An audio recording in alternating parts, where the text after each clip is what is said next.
If you're like me, you have kids, you have dogs, you have a life, and sometimes your walls take a beating. So I'm going to show you today how to fix this patch here. I'm not going to be doing a large patch here. I'm just going to be fixing what's damaged. It's just busted. If this was like punched all the way through and there wasn't any drywall left or anything like that, that's when I would come and cut out a big patch. But this is totally fixable the way it is, so I'm going to walk you through how to fix it. So I'm going to be using this kit from Level 5. It is their ultimate patch kit. It's just for the holidays. It's a limited edition. It comes with a bunch of different knives. You have a 10, a 12, a 6, a 3, and then a 5-in-1. Comes with a pan. And then also comes with this mud whip. And then I'm going to be using some Easy Sand 5-minute. I got this at Home Depot. And then I have my fiberglass mesh tape. This is just from work. I also have a drill to use my little pan mixer. And then I also have a little pail of all-purpose. Last but not least, water. So to start, we're going to go ahead and we're going to take a closer look at this patch right here. So we're going to tap it, and as you can see, some of this is busted and loose. So I have my razor blade here. I'm just going to go through and cut out everything that's broken. So as you can see, it's just cracked back there.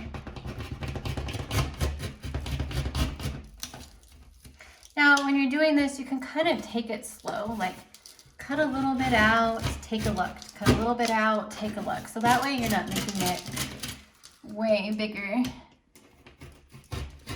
than you need it to be. You definitely want to get rid of all of that broken and busted sheetrock. A loose paper like that maybe sounds like it's a little delaminated there. All right. And that's where I'm going to take it to. I'm not going to cut any further than that. All of the damaged stuff is, well, actually, take that back.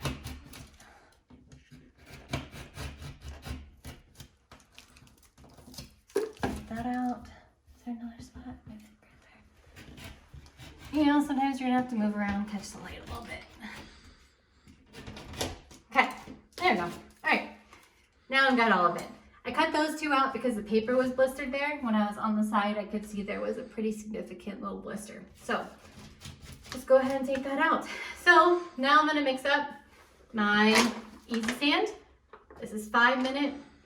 I got the faster stuff, and we're just gonna pre-fill this first.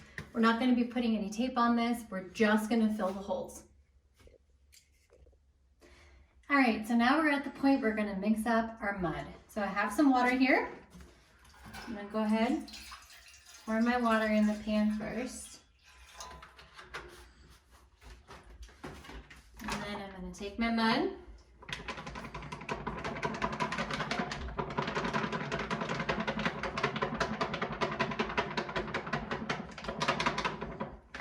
I of course did too much water because that's how I always do it. And then I'll pour this.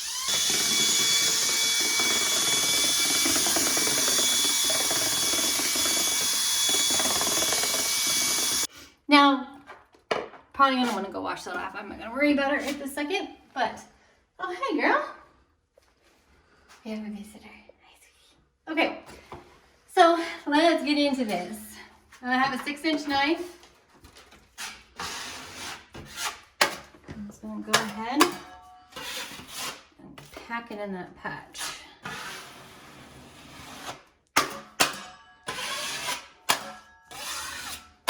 Any like loose stuff like that, I'm gonna try and just get rid of that.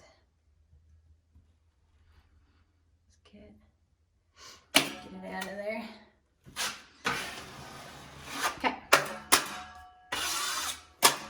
And now we're gonna let it set. So, you know, if you have multiple patches you're doing around your house, what's really smart is to just go ahead, cut them all out, and then go through and hit all of them at the same time with this mud. So I obviously mixed up too much. I'm not gonna go through this all, but you could go through, hit all of your patches, come back, and then they'll be dry by the time it's for the next step. So while this was setting up, went ahead and took out the rest of the pop screws on this wall. Kids and hoverboards are my was why this. If you have kids and hoverboards, you know what I'm talking about. But we went ahead and took out the screws, put new screws in. We stay in the same row. We just come a little bit underneath. You know, we're not setting deep, just setting where they're supposed to be. And we actually reuse the same screws that were in there before. So, you know, you can take your 5-in-1 and you can just kind of clean up your patches a little bit, clean up your holes. This is really nice because it has kind of a sharp edge on there. So you can scrape, make sure everything's flat, clean everything up, make sure any loose or blistered paper is removed from your area. So now we're gonna come here and it's set. This is ready to go. And I'm gonna go ahead and take my knife and I'm just gonna like lightly scrape down my patch. What can happen is the hot mud or the what you're filling with can come forwards. And that can kind of create like a big bubble and the mud can come out further than what you want it to for your patch. So just very lightly do this. Like I'm not applying any pressure at all. Just super lightly. And now I'm gonna go ahead and take my mesh. So I'm gonna mesh where I cut. So I don't know if you guys remember, but I cut here and I dug out all that nasty broken rock and then I have 2 cuts here. So I'm gonna go ahead, just put my mesh tape on here. Sometimes when the hot mud is like just set, the tape won't want to stick really well, so just kind of pat it on there.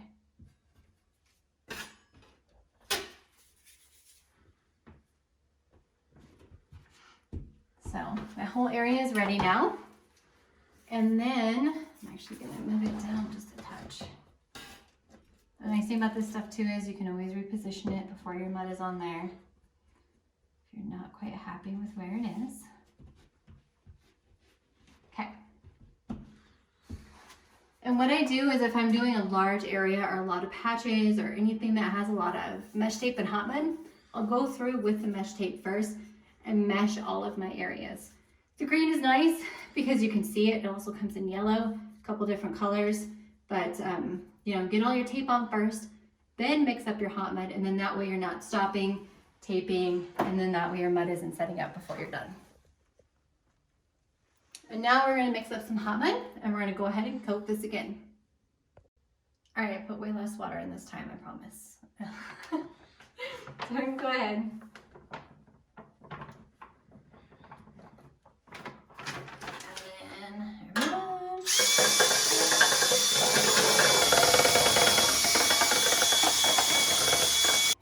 And now, go ahead and take the 6.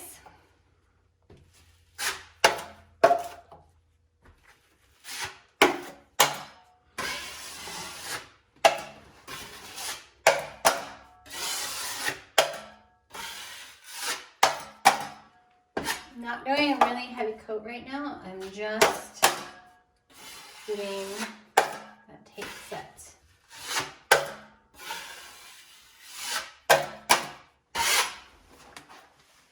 So my tape is covered. And I'm going to go through. Go ahead. Do these screws. All right, step 5,000. No, I'm just kidding. Okay, next step. Now dry. I'm gonna stop using easy sand. I don't need to anymore. That was just kind of get tape bedded, fill in some larger holes, things like that. Now I'm gonna get to more of the finesse part of floating the patch out.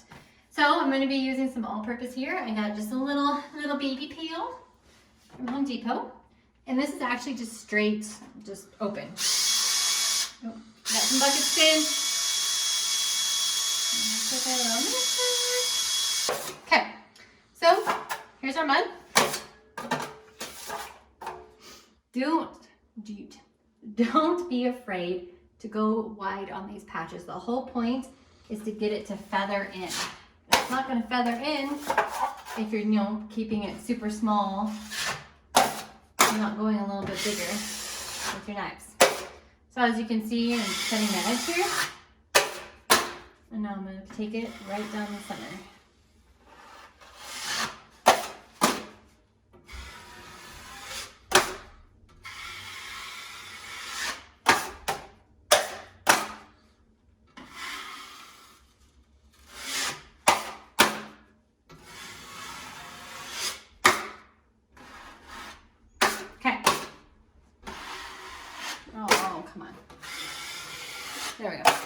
gonna leave that just like that. So my first coat here with the all-purpose is dry. So as you can see, there is some bubbling in there. And what's happening is the mud, when it's on raw, fresh drywall, it soaks in because it's unsealed. So this is sealed with paint. So the moisture has nowhere to go. So it's coming out the front. So when you run into this, it's okay. It's nothing you've done. Don't panic.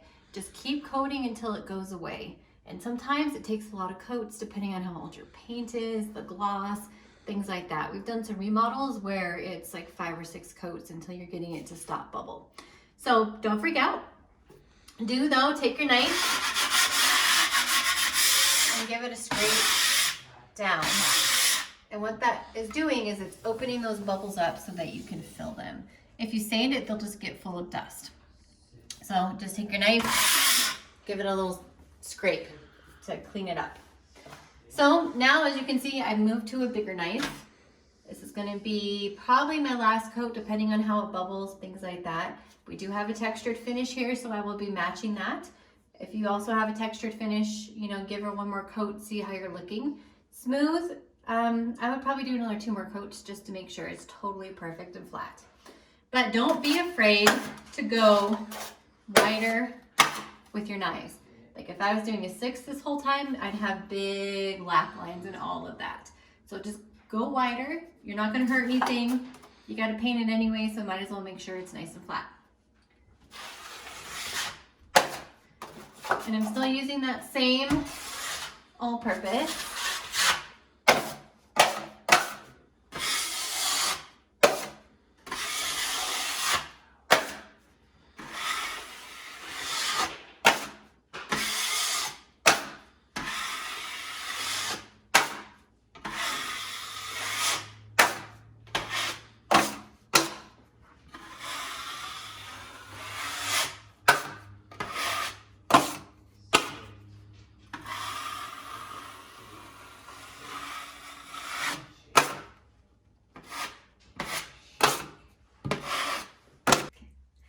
All right, so this coat is all done. There is some slight bubbling. It's looking like it's getting better as it's drying, and it's kind of starting to dry down because it's soaking into that layer behind it.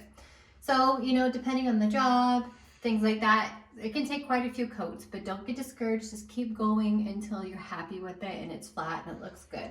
So you kind of know the base of what we're doing here. A lot of work is in the prep.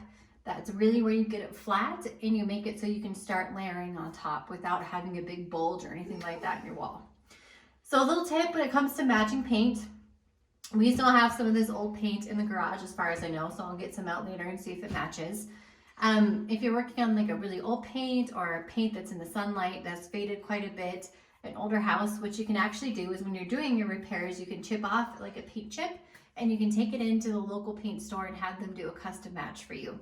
So then that way they're matching off the exact color of your wall and not whatever your paint color was 10 years ago. So that can help definitely with patching and getting things to blend back in. But that's the gist of it. All right, so a brief overview of all the products that I use and all the tools and all the materials. So I'm using the level 5 DIY kit. It came with a 12, a 10, a 6, a 3, a 5-in-1, a pan mixer, and a pan. So as you can see, I used all those sizes to do that patch. You won't be sorry with these. The more sizes you have, the better it is. And you definitely want to go wide. Don't just stick with like little knife sizes. And then I used Easy Sand. I used all-purpose. +3 would work too. It's just what our store had in a little box or a little can. And then the fiberglass mesh tape. But that's it. And now our patch is drying down and then we'll texture it and then paint it.